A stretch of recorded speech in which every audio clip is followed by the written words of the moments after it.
This is the piece that I chose for the Ivy Lane Challenge, which I recently participated in. It's pretty beat up on top with lots of scuffs and damage, so I'm going to start in right away with my 80 grit sanding net on my orbital sander. These are great heavy-duty sanding pads for a project like mine. So you wouldn't want to use 80 grit or lower on something that's made with veneer or isn't solid wood, because you could actually sand too far and ruin the top. So let's get started. Make sure you always wear a respirator when you're sanding so that you don't breathe in all the little particles. And I also like to wear gloves as well. So to start off, this is in real time, and this is pretty much as slow as you want to go. I know it looks a lot slower than most of the videos you'll see online, but trust me, this is the speed that you need to go. Now, look at my hand and notice how I'm holding it. I'm just using 2 fingers, my thumb and 1 other finger, to hold it.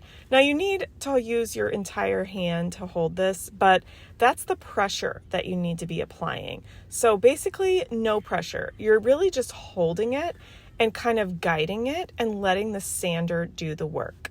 You also never want to tip it from side to side because that will cause those dreaded swirl marks. You just want to make it go back and forth as carefully and slowly as possible. Now I sped the video up so you can watch while I finish sanding the top of this piece.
So satisfying. I know. It's even more satisfying when you're actually doing it.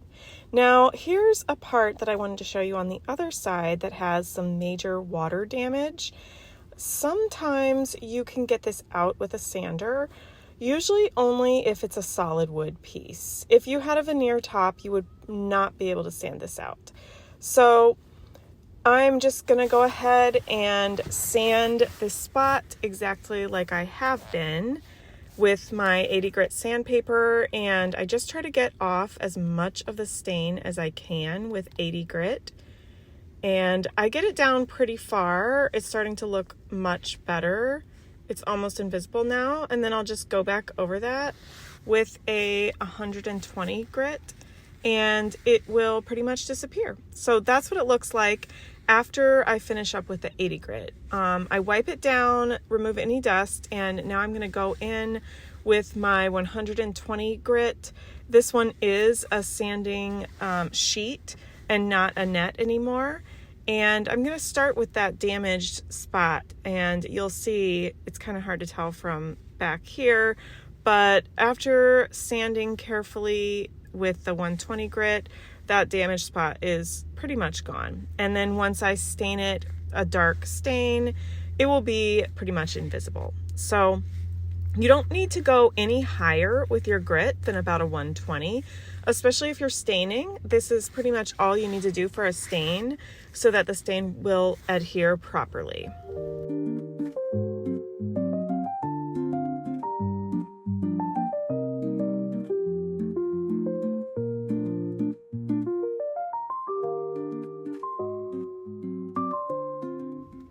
Now here's how it looks all done in the beautiful sunlight, and it is all ready for staining.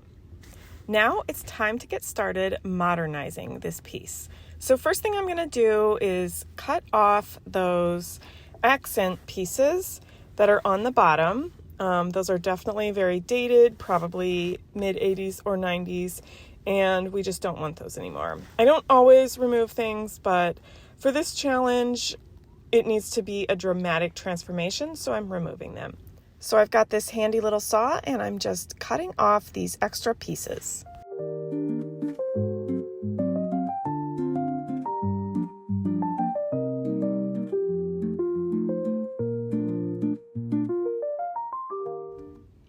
And whenever you cut off any parts, you always need to sand that area down. So I grabbed my 80 grit sanding net once again and am sanding the bottom edge of this piece nice and smooth, right where I cut off the extra accents. Next is very easy. I just am going to take out the hardware and remove the drawers so that I can get to work. So I decided to add this fluted trim to the sides, and I'm going to line them all up and just attach them to both sides of the piece. So first I need to take my saw out again and cut them up, obviously measuring each one so that they fit perfectly. And once I get them all cut, I'm going to grab my wood glue and start attaching them to the piece, just like this. I had a little problem where they were kind of sliding, moving around a little bit. So that's why I'm using this tape to just hold the trim in place while I'm gluing it on. And then once I have them all on, I'll add a little bit more tape to hold them even more securely. And I also use a board and some clamps to clamp them down while the glue dries. Now it's time to remove a little more trim. So I didn't like the way this trim right here looked with the trim that I just applied.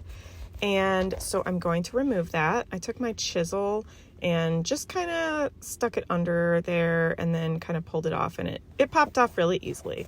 And then I removed any staples that were still stuck in the wood. The next thing I'm going to do is, I know, kind of shocker, but I'm going to cut off the details on the drawers. I have a plan for the drawers, which is to add an arch, and it just doesn't look right to have this little trim that's kind of like smaller than the arch part, so I have to cut it off. I would not normally ever do that, especially on like a solid wood old piece, but since this is for a challenge, I'm really trying to go with it and make something that's a big transformation. And so then once I get the edges cut off, I'm going to go in with my sander. This time I'm just using the 120 grit sandpaper and sand the edges of those drawers nice and smooth, including the bottom so everything slides well. And now comes my favorite part, the painting. And I'm spraying this one in a really pretty soft green. It looks pretty bright in this video, but it's actually a really beautiful color. I am a little bit worried about taking pictures of it though, because I think it's going to just glow in every picture and not look as soft and pretty as it actually is.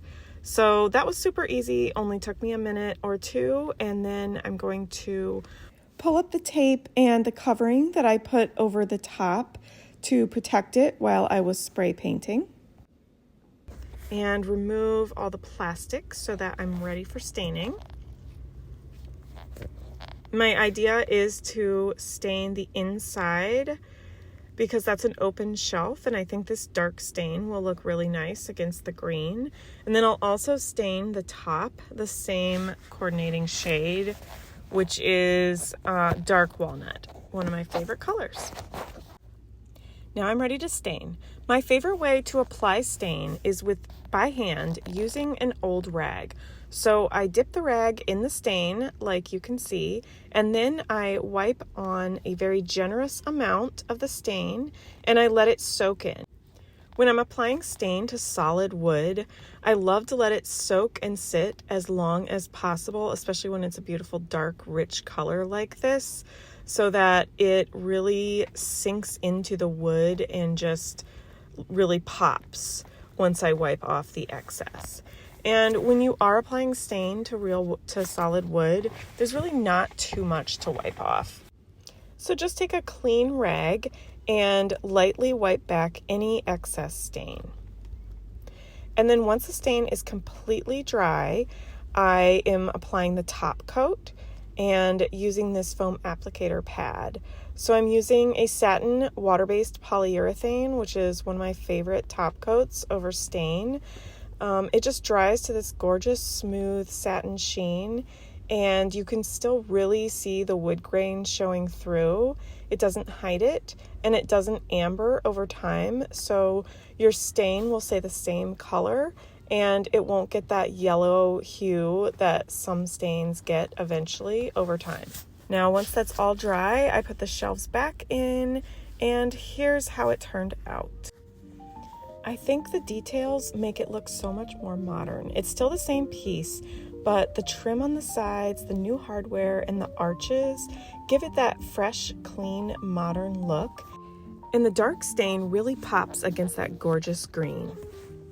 Here's the before one more time, and here's the final look. Let me know what you think of this flip, and stay tuned for the next video. Thanks for watching.